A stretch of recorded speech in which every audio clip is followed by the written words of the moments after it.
Gathered here today to witness the dedication of Evangelista family to their child, to their baby, to the star of his life, Princess Astrid Lorraine Wabi Evangelista. Palakpakan na natin sila. Amen. Sila po ang nasa yung baby natin.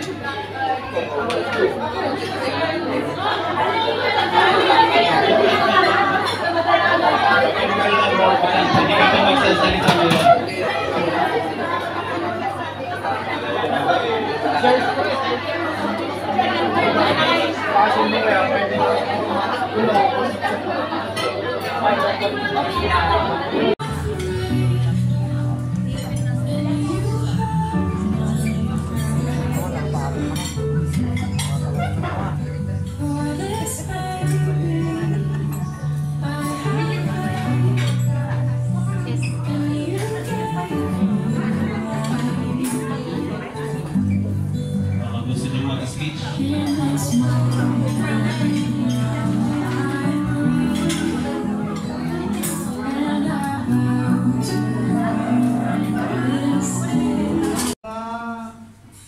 Magulang po ay mapagbigyan po na ng isang kalakasan upang ang kanyang na po ay may bigay po nila ang nararapat na paraan upang ang kanyang buhay po ay hindi maparamdaman ng magiging isang blessing sa pamilya nito.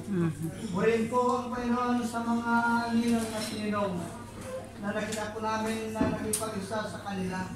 At sana nga po Panginoon, i-bless po sila by time na may mga chance that they need their advice.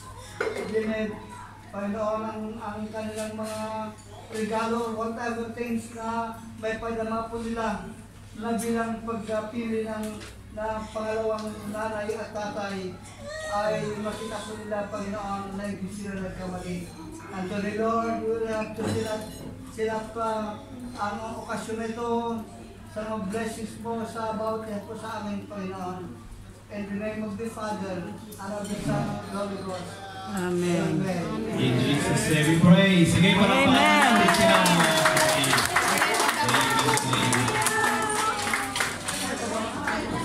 Na ang batang ito ay inialay nila, Panginoon, ang buhay, Panginoon, at maglilingkod din sa iyo, Panginoon, hanggang sa kanyang paglaki. Tulungan mo ang bawat isa, Panginoon. Sa pamilya ng Panginoon, mga kapatid, ang kahalagahan ng pag-aaral ng kanilang anak sa ating Panginoon. Dahil ang Diyos lamang talaga. Sumitin natin, will you agree? Will you promise God that you are going to protect in order to give He has given you? Big yes kung kayo sumasang-ayon. And we need also address to the godparents. To the godparents, the angel's light rises aloud that brightens baby Astrid's path. A godparent's wisdom is a guiding light to a child that never needs. Through every trial, a godparent's faith stands strong and true. A godparent is a child's first teacher in faith and in love. A godparent love knows no boundaries. He stands as a pillar of strength and a guidance. Being a godparent. Amen. So let me first address the parents. Parents, God has entrusted you with the magnificent responsibility of guiding your children as they grow. God also has given you the gift of life in this child you hold and love. Will you promise them to God to protect and nurture this gift?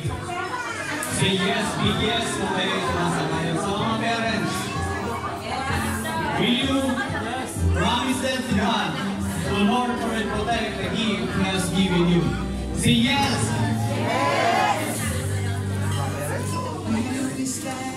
Mahina sa mga parents, ulitin natin. Will you agree? And to help her take her place, we need a life in worship of Christ Church. Let the God parents say yes, indeed, Agree? Yes! Isa pa, a big yes if you agree. Yes! So shall it be done in Christ, Jesus Christ, holy name. Thank you very much, dear godparents, for accepting the challenge as co-parents for baby Asher and Lorraine. May your light shine upon her as she grows. Thank you also, godparents, as you have joyfully received ang ng ating kanila.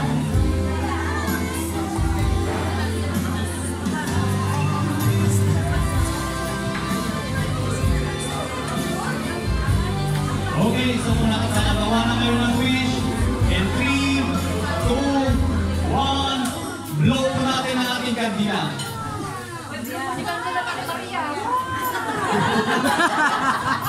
Amen, palakpakan na natin. May baby Asher and Lorraine grow up with a God-fearing, and may she become the best version of herself as she lives her life according to God's plan. Amen. So manatili lang po muna tayo mga God.